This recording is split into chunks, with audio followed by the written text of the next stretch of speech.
This is CBS. The debate over the convention center site continues in the state legislature today.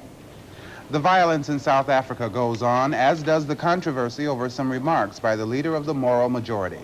And we'll hear from one of the musicians helping to organize a farm-aid concert. Those stories and more are up next on the Noon Report.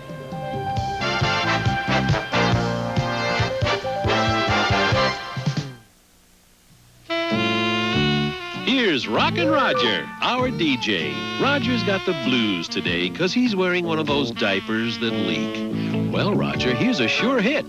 Kleenex Huggies diapers. Huggies are form-fitting, and they're thick and absorbent with gentle, extra-wide elastic at the leg.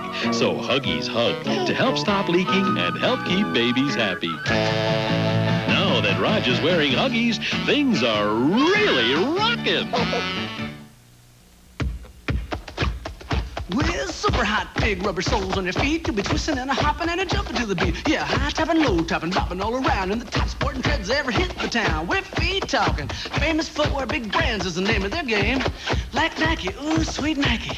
Got a smooth little spin in my style, and the jingle they'll ring will make your pockets sing. The trip was worth my while. We're feet talking, famous footwear, big brands is the name of their game.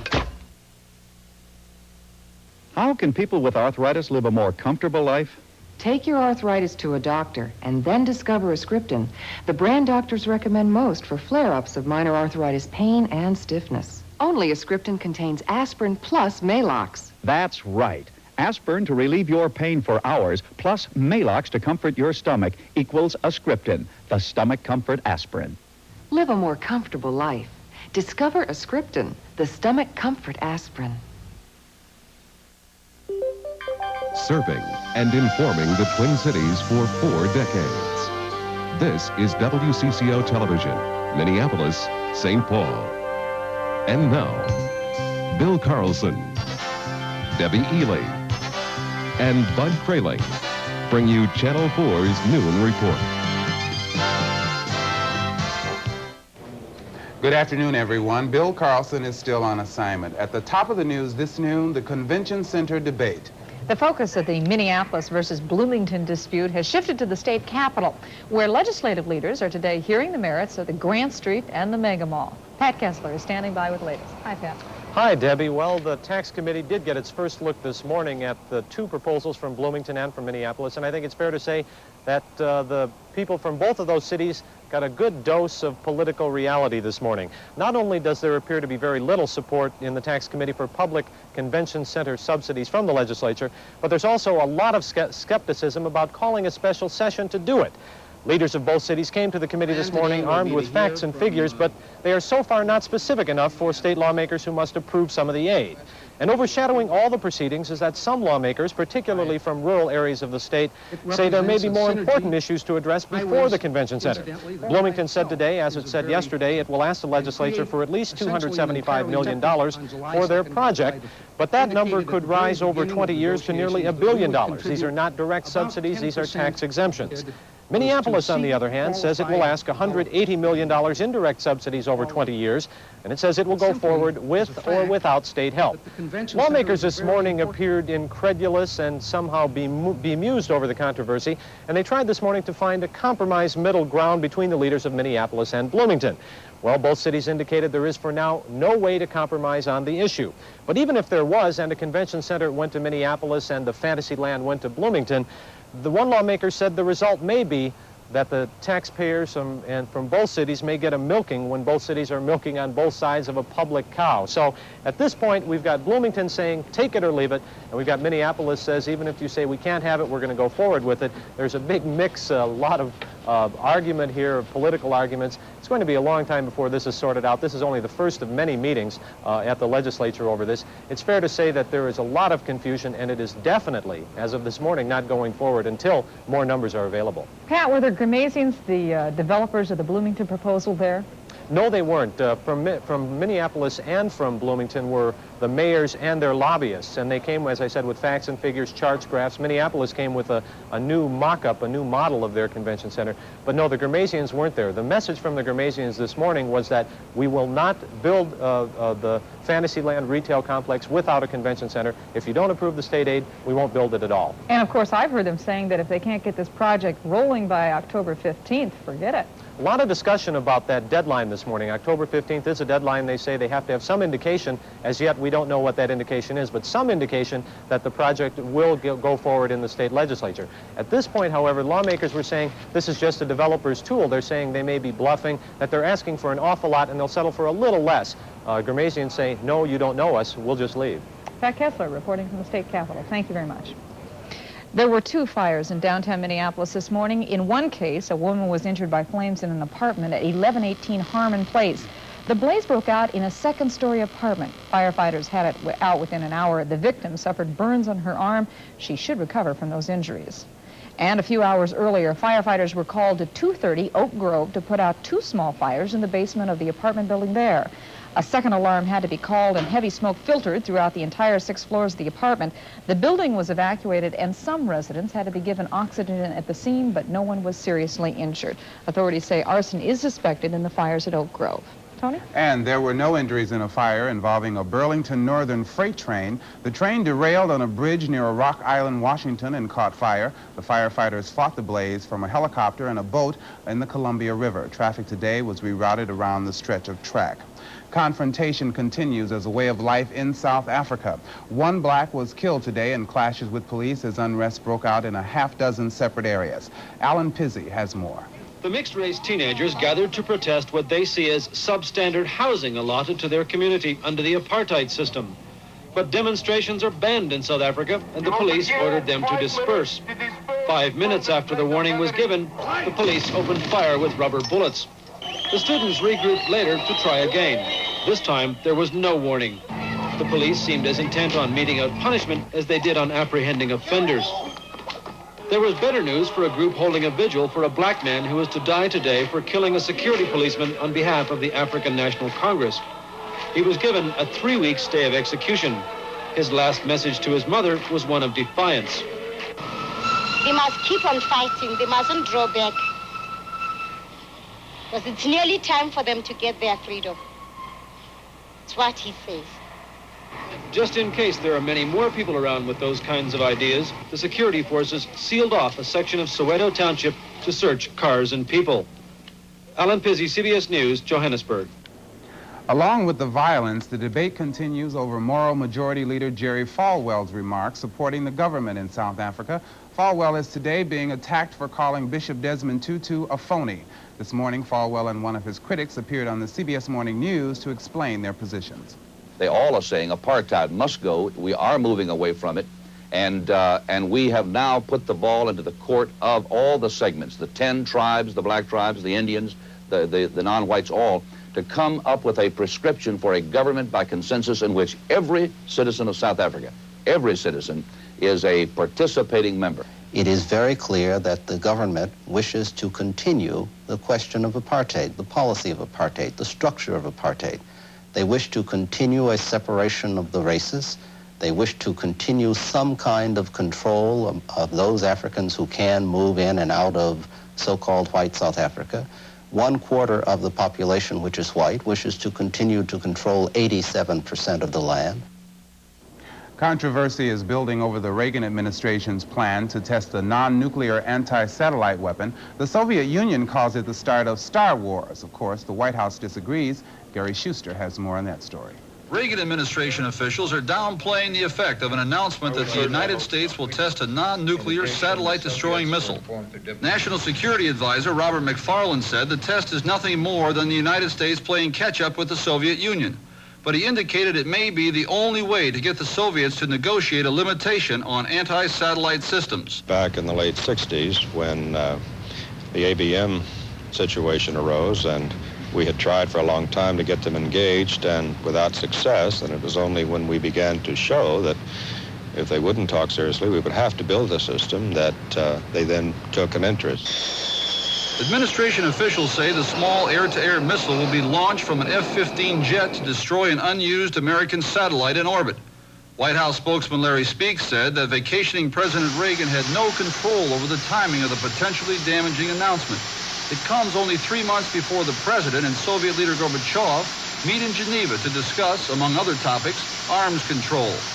The Reagans last night hosted a dinner for their children and grandchildren to start a 4-day, mostly social visit to Los Angeles. Just so he doesn't get out of practice, Mr. Reagan has scheduled a speech here later this week at a Republican Party fundraising event. It will be his only public appearance until a Labor Day stop in the Midwest on his way back to Washington. Gary Schuster, CBS News, with the president in Los Angeles. A bureaucratic boondoggle has led to some mighty big water bills for some Minneapolis residents. We'll explain why next on the Noon Report.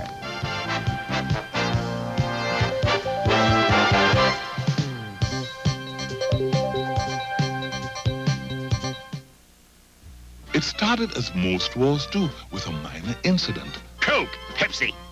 And today has escalated into the sheer silliness known as the Cola Wars. Coke is better. Pepsi's better. Why all the fuss?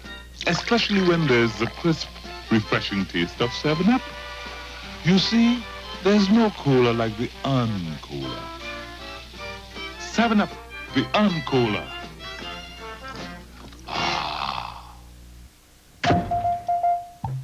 Hey, Marge, where are you going in such a hurry? Harry and Jim are off hunting who knows what, so I'm going to do a little hunting of my own. Hunting? Bargain hunting. Bargains?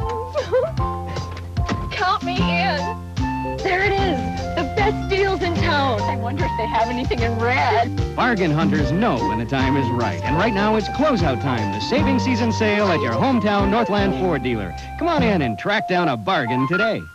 Freezer burn strikes again. Freezer burn. To help put out freezer burn, more and more people are turning to Baggy's Extra Protection Freezer Bags. Baggy's fights freezer burn with the strength of plastic and nylon. So with Baggy's Extra Protection Freezer Bags, there's a lot better chance of putting out the freezer burn in your freezer. Play it safe. Get Baggy's Freezer Bags and help put out freezer burn. Where does Kellogg's Apple Raisin Crisp cereal get its homemade taste? Homemade taste?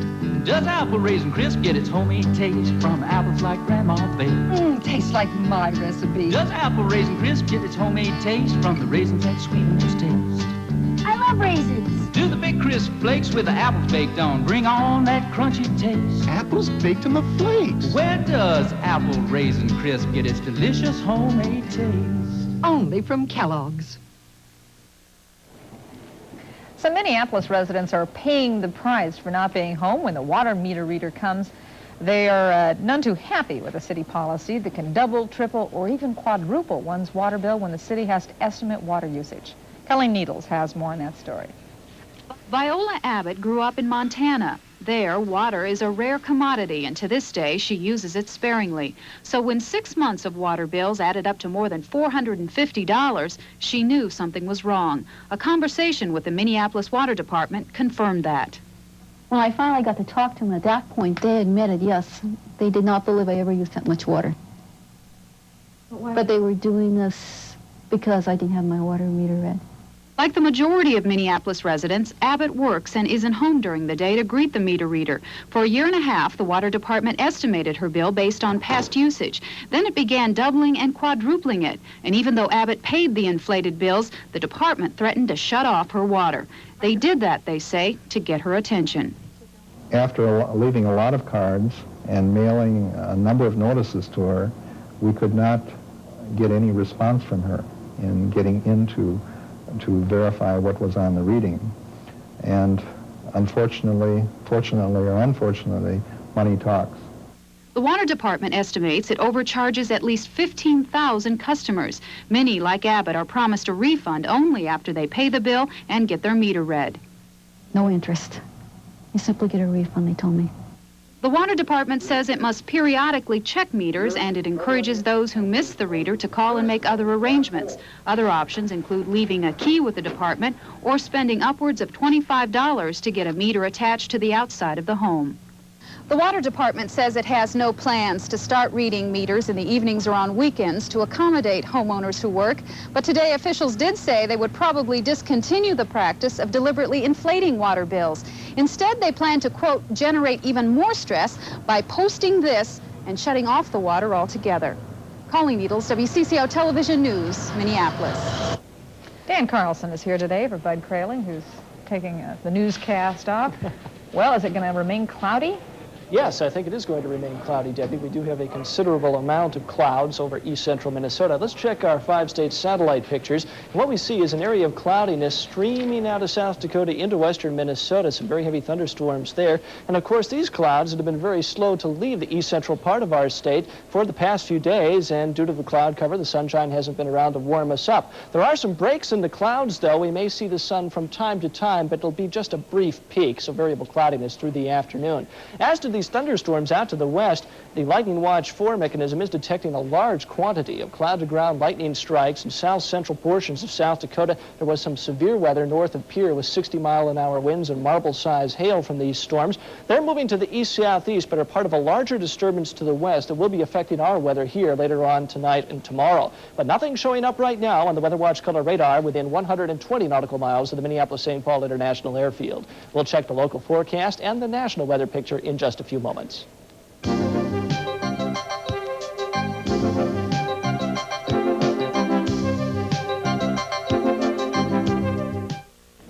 There's still no movement in deadlocked contract negotiations between Hormel and union workers in Austin. Today, 1,500 striking workers will apply for unemployment compensation to supplement their $65 a week strike pay. Tomorrow, hundreds of striking Hormel meatpackers will be in downtown Minneapolis to picket and hand out leaflets touting their cause. Hormel's Austin plant is expected to remain shut down for several weeks. Cab drivers in Minneapolis are fighting the city in court over a proposed expansion in the number of taxi licenses. And they've won an injunction to keep the city from adding 75 more cabs to the streets. Just why are they so determined? Well, Mike Washer rode with the cabbie last night to get a personal view of his public issue. I need cabs all over the north side. It's a hard business to make a living in, whether you're a cab driver or a cab owner. It's so hard a business that Nicholas Palugin is giving it up after driving cab for a couple of years. He says once he pays to lease a cab and gas it, he's not going to make much money. It'll be maybe $50 or so for about a 12-hour shift. Sometimes, if you're not lucky, which is more often than not in the summer, it might only be about $30 or $35. Minneapolis's 248 cab owners have it worse. They pay up to $3,000 a year in insurance and about $125 a month for radio service, not to mention maintenance on their vehicle. Palugin says most owners feel lucky to make $50 profit a week. Some owners may be tempted to put unsafe vehicles out on the road. But for the most part, what it's going to mean in the end, I think, is a lot of drivers and owners are going to be forced out of the business. Palugin and many other cabbies believe the city council was frightened by the antitrust lawsuit brought last year by the Federal Trade Commission.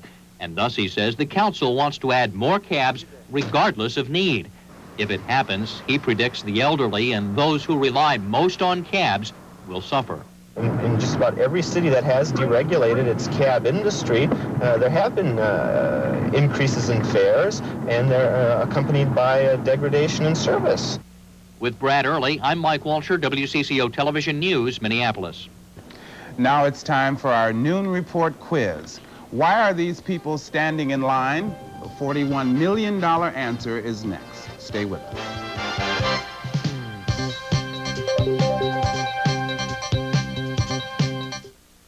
That'll be $7, sir. Come on, let's make it 9. Volunteer to pay extra? Only $2. Let's give him 3. Happens every day with long distance, but U.S. Telecom can save you more than MCI and Sprint and up to 40% more than AT&T. Anytime, anywhere, to any other state with no fees or minimums. Call U.S. Telecom, 1-800-531-1985. $12. Okay, 13, but that's my final offer. U.S. Telecom, the right price. New Crazy Glue Gel, strong enough to hold this man suspended in midair.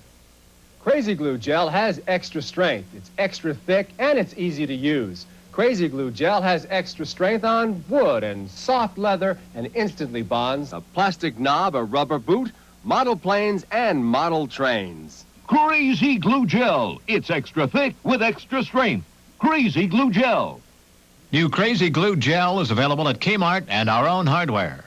It's happening today from 9 a.m. to 9 p.m. Levitt's Furniture's big 12-hour sale. You heard right, 12 hours of savings on America's first quality famous name brand furniture. Levitt's buyers have slashed prices on everything in stock. You save at least 15% and up to 57% on the leading names in the furniture industry. But remember, it's only for 12 hours today from 9 a.m. to 9 p.m. Levitt's big 12-hour sale.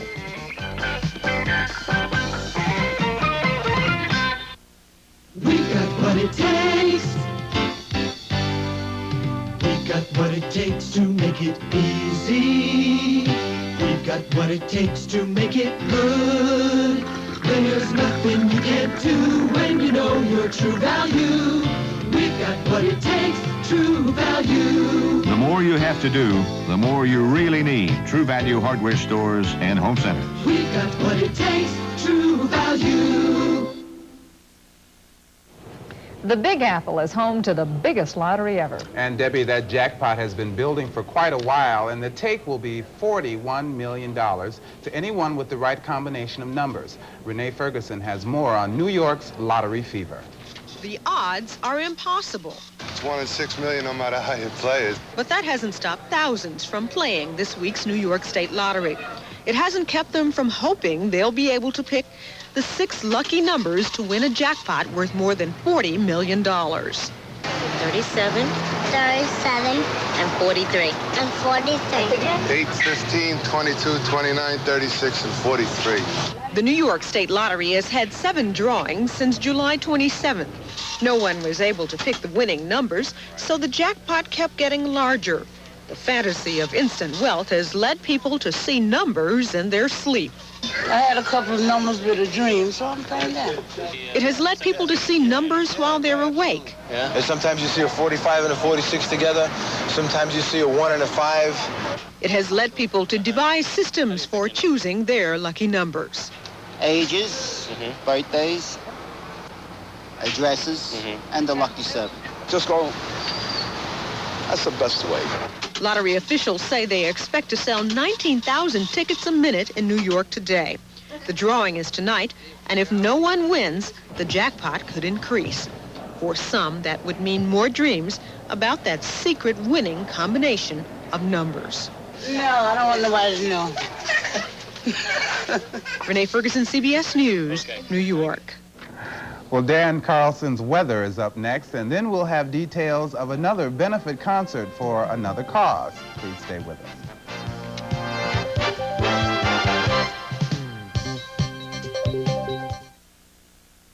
To bake baked beans this savory, rich, and delicious, you would sort them and soak them, measure in the mustard, slice the bacon, pack the brown sugar, approve the seasonings. Then bake them in a real brick oven until the sun went down. If you had the time, you could bake beans like this, or you could buy B&M baked beans. There's really no other choice. $39. Right now, soft contact lenses are just $39 at the optical department at Sears.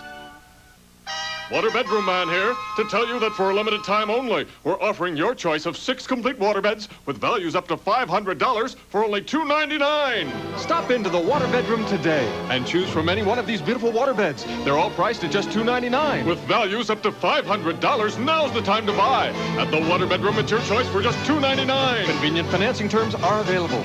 Buy to the Water Bedroom Superstores for the area's greatest values. Bloomington, Crystal, Roseville, and Findlay. Stand by, please. Okay, I'm ready. Action! All familiar words in the Hollywood movie-making business. And now they're being echoed right here in Minnesota. From the production of major motion pictures to music videos, TV specials, and commercials, our local film and video industry is thriving and making Hollywood sit up and take notice. You will too, as WCCO-TV presents Minnesota Shorts, Wednesday night at 7, here on Channel 4. Dan Carlson has taken off his meteorology hat and put on his, seismologist hard hat?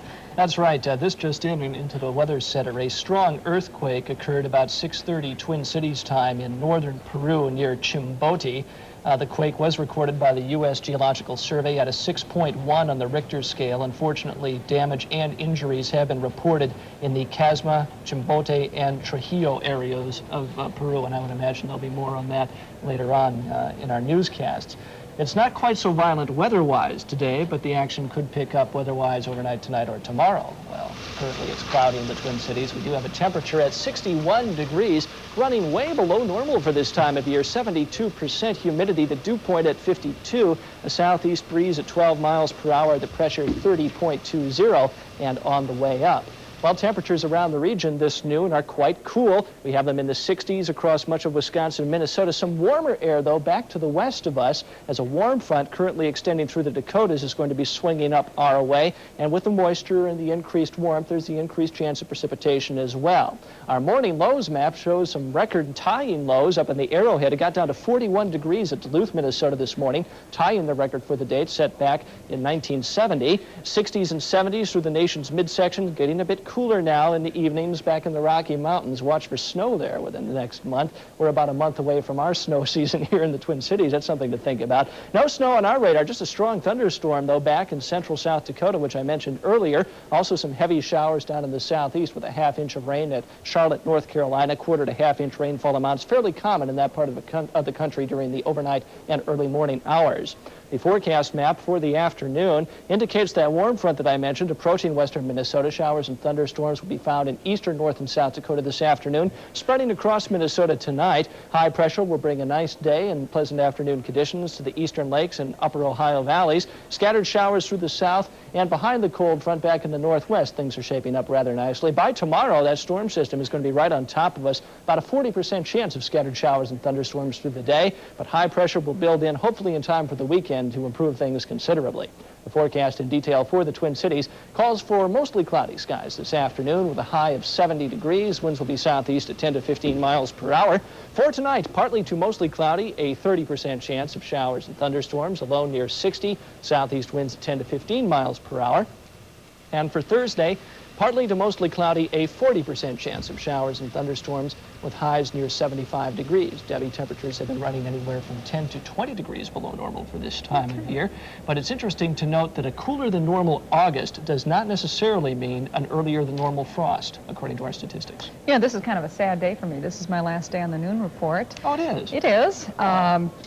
In these closing seconds, I guess I'd like to thank the people who work behind the scenes as well as you folks at home. You've made this a great 4 years for me.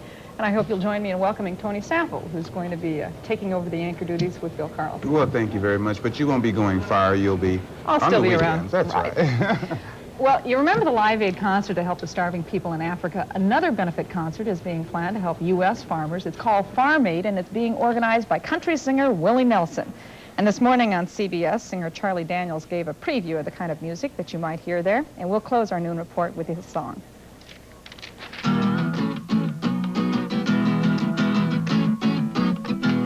You see that man in the field over yonder with dirt on his hands and a load on his back.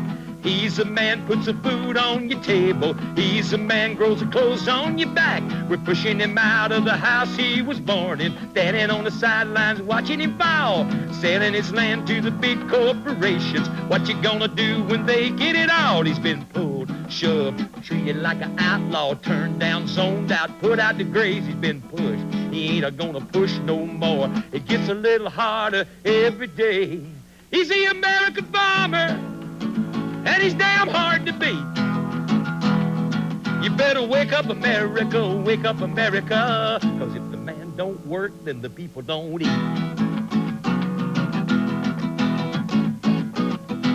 Keep sending that high-tech stuff off to Russia. I can't figure what we're doing it for. We should be sending them wheat and meat and cotton, 'cause a loaf of bread never started no war. See that man in the middle of the city, eating out of garbage cans, sleeping in the street.